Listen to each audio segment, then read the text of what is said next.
그 다음에 마지막으로 이제 하나 뉴스를 더하고 그 다음에 또 좋은 칼럼 하나를 소개시켜 드리도록 하겠습니다. 뭐냐면 여러분들 최동욱 전 검찰총장이 이번 옵티머스 사건과 관련해서 언론에 많이 오르내리고 있어요. 왜냐하면 고문으로 되어 있습니다. 그리고 이 서평 최동욱 전 총장이 만든 이 서평이라는 로펌이 옵티머스 사건 관련자들과 회사와 관련된 소송을 맡고 있어요. 지금까지도. 근데 왜 문제냐? 이번 사건이 불거니까 최동욱 총장이 뭐라고 그랬습니까? 지난 6월 달에 그러니까 옵티머스 사건이 언론에 대대적으로 보도되기 시작하기 직전에 사건 관계 수임을 다 잘랐다 이렇게 발표한 바 있어요. 그런데 지금 이거는 세계일보의 특종 보도입니다. 그래서 옵티머스가 손 뗐다고 하는 것이 최동욱의 주장이에요. 그런데 여전히 지금 변호 활동을 하고 있다. 이렇게 나와 있어요. 누구냐? 지금 현재 옵티머스 사기 사건에 연루돼서 구속 기소된 사람이 유현권 스킨앤스킨 고문하고 이 사람이 가지고 있는 골든코예요. 그래서 이 유현권과 관련된 소송에 변론을 아직까지도 수행 중에 있다. 이렇게 되어 있습니다. 그러면 뭐냐면 유현권 씨가 가지고 있는 회사 중에 하나가 골든코라는 부동산 개발 회사인데요. 이 골든코라는 부동산 회사가 이 내부 옵티머스 내부 문건인 하자치유 문건에 적시되어 있는 봉헌물류 단지를 추진하는 회사래요. 그런데 이 문건을 토대로 보면 옵티머스 고문했던 최 총장이 이재명 지사와 만나서 봉현 물류단지 사업 인허가 민원을 협의하고 있었다. 요렇게 나온 걸로 되어 있는데 물론 당사자 둘은 철저히 관련을 부인하고 있습니다. 만난 건 맞지만 현재와 같은 옵티머스 비리 의혹과 관련해서 얘기를 하는 것은 아니다. 뭐냐면 이 봉헌 물류단지 빨리빨리 해가지고 1600억 정도의 수익을 낼 수 있게 사업 추진을 하는데 경기도의 협조가 필요하다는 것이 핵심 메시지예요. 그런데 그것이 이재명 지사 이번에 언론을 통해서 국감을 통해서 완전히 부인하고 있습니다.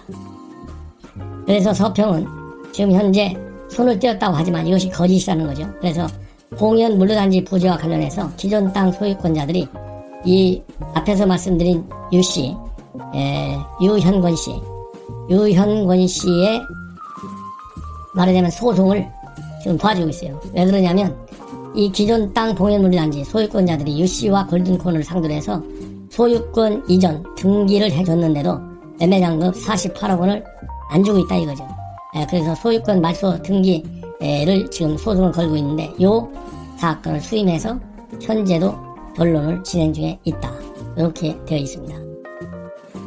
그리고 또 이 성지건설 횡령 사건과 관련해서도 계속해서 지금 서평에서 손을 대고 있다. 이렇게 지금 알려지고 있습니다. 그렇지만 서평 측에서는 이런 세계일보 보도와 관련해서 해당 소송은 옵티머스 사기 사건과는 전혀 무관하다. 옵티머스와 골든코는 전혀 별개의 회사다. 그래서 두 회사 간의 사업상 관계에 대해 지금까지도 전혀 모르고 있다. 최근 보도를 보고서야 옵티머스가 골든코에 투자한 것은 아니었는지 짐작할 따름이다. 요렇게 지금 얘기를 하고 있어요.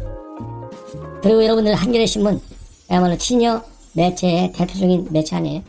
이 한겨레신문에서 추미애 장관이 이번 국정감사를 통해서 선택적 피의 사실 공표 혐의가 있다. 이런 점을 강력히 지적하고 있습니다.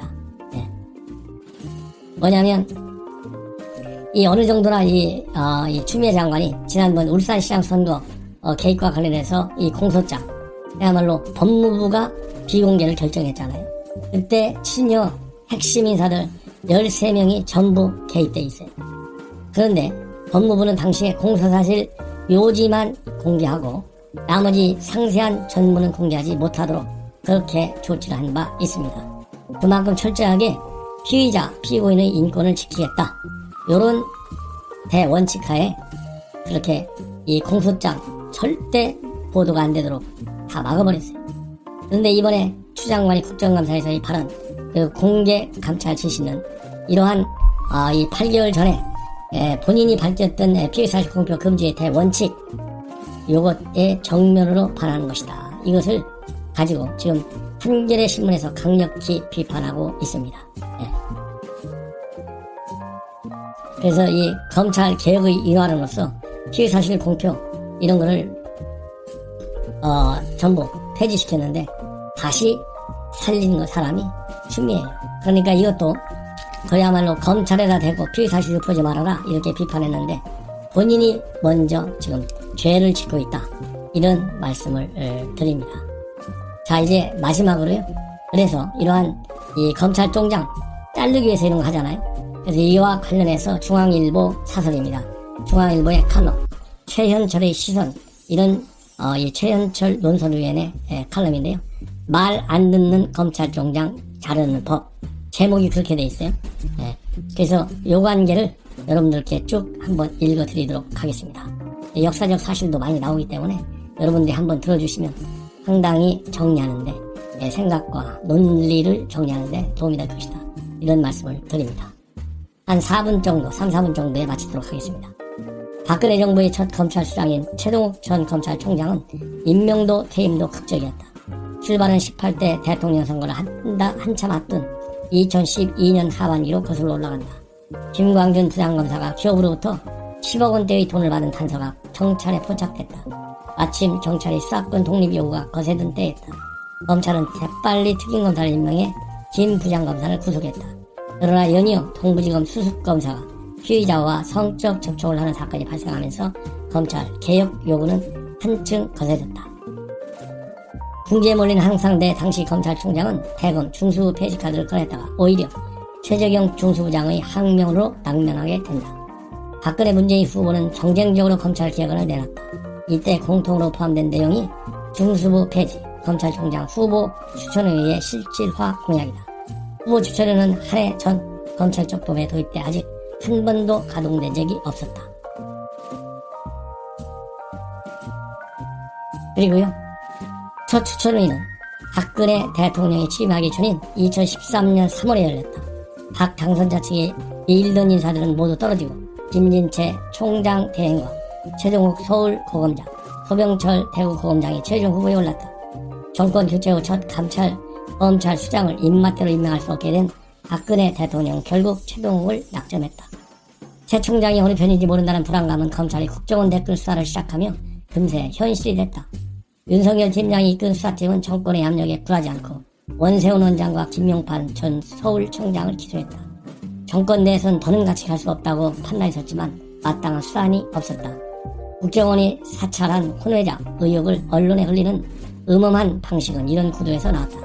최 총장은 법무부가 감찰 카드까지 꺼내자 결국 사임했다.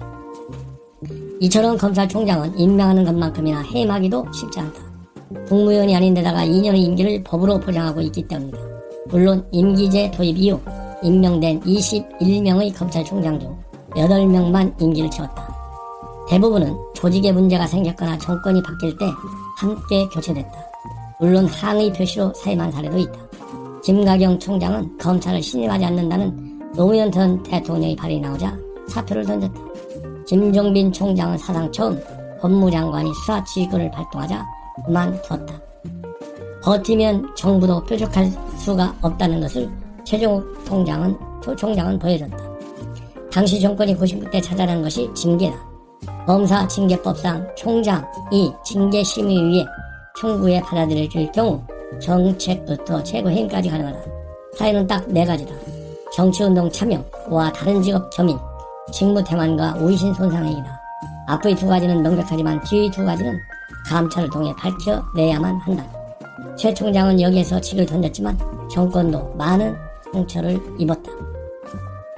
평등과 공정과 정의를 기치로 내걸고 출범한 이번 정부가 이전과는 다를 것이란 기대는 오래전에 무너졌다.